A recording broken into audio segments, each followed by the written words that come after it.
আসসালামু আলাইকুম, আশা করি আপনারা সবাই ভালো আছেন। আজকে আমি এমন একটি ফোন নিয়ে কথা বলবো যেটিকে একবার চার্জ দিলে আর চার্জ দিতে হবে না। আচ্ছা ঠিক আছে, বেশি এক্সাইটেড হওয়ার দরকার নেই। কি বলে? তার মানে একবার চার্জ দিলে আপনারা কয়েকদিন আরামসে ফোনটি চালাতে পারবেন। আচ্ছা, আপনারা কমেন্টে আমাকে একটা জিনিসের উত্তর দিন তো, আর সেটা হলো আপনারা কি পারপাসে ফোন কিনেন। আমি তিনটা অপশন দিচ্ছি। একটা হলো ছবি অথবা ভিডিওগ্রাফি, একটা হলো গেমিং, আর একটা হলো ব্রাউজিং বা ইউটিউব বা ফেসবুক ব্রাউজিং। জি, কমেন্ট করা শেষ। এবার তাহলে আসুন আমরা মূল ভিডিও শুরু করি। মূল ভিডিও শুরুর আগে আপনাদের কাছে একটা রিকোয়েস্ট, তা হলো আপনারা যদি আমার চ্যানেলে নতুন হয়ে থাকেন তাহলে অবশ্যই আমার চ্যানেলটাকে সাবস্ক্রাইব করে আমার সাথে থাকার ট্রাই করবেন। আমি এই ভিডিওটাকে দুইটা সেকশনে ভাগ করেছি। একটা হলো আপনারা কি দেখে ফোনটি কিনবেন, আর একটা হলো আপনারা কেন ফোনটি কিনবেন না। প্রথমে আসি আপনারা কেন ফোনটি কিনবেন। আপনারা এই ফোনটি কিনবেন কারণ হলো এটি একটি ওপ্পো কোম্পানির ফোন। আরেকটা কারণ হলো এর ডিসপ্লে ভালো। এখানে 6.57 ইঞ্চি একটি অ্যামোলেড প্যানেলের ফুল এইচডি প্লাসের পাঁচুল ডিসপ্লে ইউজ করা হয়েছে। এই প্রোটেকশন হিসেবে এখানে এসিজি ড্রাগন শেল সিরিজের একটি প্রোটেকশন ইউজ করা হয়েছে, যার মডেল হলো ডিটি স্টার ডি প্লাস। এই প্রোটেকশনের কিছু এক্সট্রা বেনিফিট আছে, আর তা হলো exceptional strength, scratch resistance, thin and light weight, smoothness and environment friendly. তার মানে এটা এনভায়রনমেন্টের কোনো ক্ষতি করবে না এই ফোনটি, এখানে যে ডিসপ্লেটা ইউজ করা হয়েছে।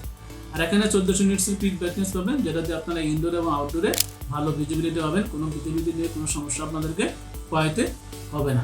এখানে 120 হার্টজের হাই রিফ্রেশ রেট পাবেন, যেটাতে আপনারা যারা মাল্টিটাস্কিং করেন তারা একটা ভালো টাস্কিং এক্সপিরিয়েন্স, ভালো স্মুথ এক্সপিরিয়েন্স আপনারা পাবেন। এর পিপিআই হলো 397 পিপিআই। 397 পিপিআই হয়তো আপনারা কালার টোন ভালো পাবেন। আপনারা যারা ইউটিউবিং করেন তারা কিন্তু খুব ভালো কালার টোন আপনারা এই ফোন দিয়ে পাবেন। এক কথায় যারা মিডিয়া ব্রাউজিং করেন তাদের জন্য এই ডিসপ্লেটা কিন্তু একটা অসাধারণ একটা ডিসপ্লে। এবার সেই ডিজাইন তো আসলে ম্যান টু ম্যান ভেরি করে। এই ডিজাইনটা অপ্পো কিন্তু আসলে তাদের ফোনের ডিজাইনের দিকে সবসময় নজর দেয়। এটাও কিন্তু একটা স্পেশাল ডিজাইন। আপনাদের কার কাছে কেমন লাগছে অবশ্যই কমেন্ট করে জানাবেন। আর 8 মিলিমিটার থিকনেসের এই ফোনটির ওজন কিন্তু 188 গ্রাম। তবে এর যে ব্যাকপার্ট এবং বডি, এটা দুইটাই কিন্তু পলিকার্বনেটের তৈরি, তার মানে প্লাস্টিকের তৈরি।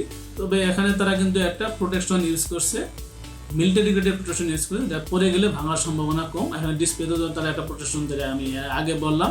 তবে যারা রাফ অ্যান্ড টাফ ইউজ করতে পারবেন। তো এখানে অপ্পো একটা ভালো কাজ করেছে, সেটা হলো IP68 এবং 69 সার্টিফিকেশন দিয়ে দিছে।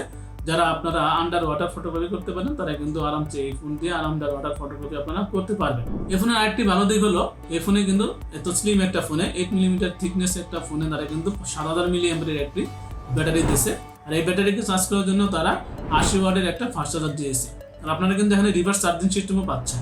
তার মানে আপনার হাতে যদি দুইটা ফোন থাকে এবং অন্য ফোনে যদি চার্জ শেষ হয়ে যায় তাহলে কিন্তু এই ফোন থেকে আপনারা অন্য ফোনে আরামসে চার্জ করতে পারবেন। এখানে ফোন বাদে কিন্তু আপনাদের হাতে যদি স্মার্ট ওয়াচ থাকে বা TWS থাকে, সেগুলো কিন্তু এই ফোন দিয়ে আপনারা রিভার্স চার্জিং এ চার্জ করতে পারবেন। এটা কিন্তু অবশ্যই একটা ভালো দিক। আর একটা ভালো দিক এই ফোনে আছে, তা হলো এর UI 15 ভার্সনে এই ফোনটি লঞ্চ হয়েছে। এটা দিয়ে আপনারা একটা স্মুথ পারফরমেন্স পাবেন। তবে কিছু হাবিজাবি অ্যাপস আছে এটা আপনারা ডিঅ্যাক্টিভেট করে রাখতে পারেন, যেগুলো কোনো কাজের না। এবার সেই ফোনটি আপনারা কেন কিনবেন? এই ফোনটি না কেনার প্রথম কারণ হচ্ছে এর দাম। এর একটি ভেরিয়েন্ট কিন্তু বাংলাদেশ মার্কেটে পাবেন, সেটা হলো 856 ভেরিয়েন্ট, যার দাম বাংলাদেশের মার্কেটে 34,999 টাকা। 34,999 টাকার যে স্পেক আমরা আশা করি তা এই ফোনে কিন্তু আমরা পাচ্ছি না আমার মতে। না, আপনারা কার কি মত আপনারা অবশ্যই কিন্তু কমেন্ট বক্সে আমাকে একটু জানাতে পারেন। এই ফোন না কেনার আরেকটি কারণ হচ্ছে এর প্রসেসর। আপনারা আসলে আন্দাজ করেন তো এখানে কি প্রসেসর দেওয়া আছে।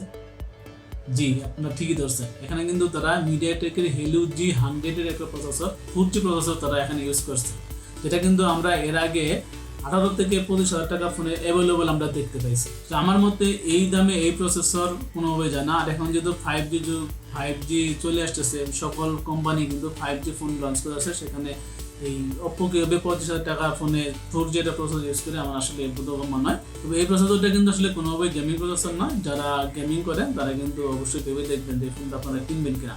আর এখানে যে র্যামটা ইউজ করা হয়েছে সেটা কিন্তু LPDDR4X, আর যারা স্টোরেজটা ইউজ করা হয়েছে সেটা কিন্তু UFS 2.2। 25,000 টাকা ফোনে UFS 2.2 আসলে বুঝতে পারতেছেন। এবার আসলে এর ক্যামেরায়, এর যে পিছনে দুইটা ক্যামেরা দিতেছেন, এখানে কিন্তু দুইটা ক্যামেরাই আছে। তবে একটা ক্যামেরা হলো 50 মেগাপিক্সেলের মেইন ক্যামেরা, এটা হলো 2 মেগাপিক্সেলের ডেপথ সেন্সর। এখানে একটাই কিন্তু কাজের ক্যামেরা, সেটা 50 মেগাপিক্সেলের, যেটিতেও কিন্তু আপনারা 4K তে ভিডিও করতে পারবেন না। তার একটি কারণ এখানে কিন্তু প্রসেসর, তো প্রসেসরটা ইউজ করা হয়েছে, এটা কিন্তু আসলে 4K তে ভিডিও সাপোর্ট করে না। তবে আপনারা যে এইচডি ভিডিওগুলো করতে পারবেন বা যে ছবিগুলো তুলতে পারবেন প্রপার লাইট কন্ডিশনে কিন্তু আপনারা ভালো ছবি তুলতে পারবেন। এরা ফ্রন্টে 16 মেগাপিক্সেলের একটি সেলফি ক্যামেরা দেওয়া আছে, এটাতে আপনারা 4K তে ভিডিও করতে পারবেন না। আপনারা 1080p 30 fps এ ভিডিও করতে পারবেন না, 60 fps 120 fps এ ভিডিও করতে পারবেন। তবে আমার মতে এখানে 4K তে ভিডিও করতে পারলে অবশ্যই ভালো হতো, কারণ 4K তে ভিডিও করবেন কীভাবে? এখানে তো আপনাদের প্রসেসর আছে, সেটা কিন্তু 4K ভিডিও সাপোর্টই করে না। এই ফোন দিয়ে তোলা কিছু ছবির স্যাম্পল আমি দিয়ে দিচ্ছি, আপনারা দেখে নেবেন।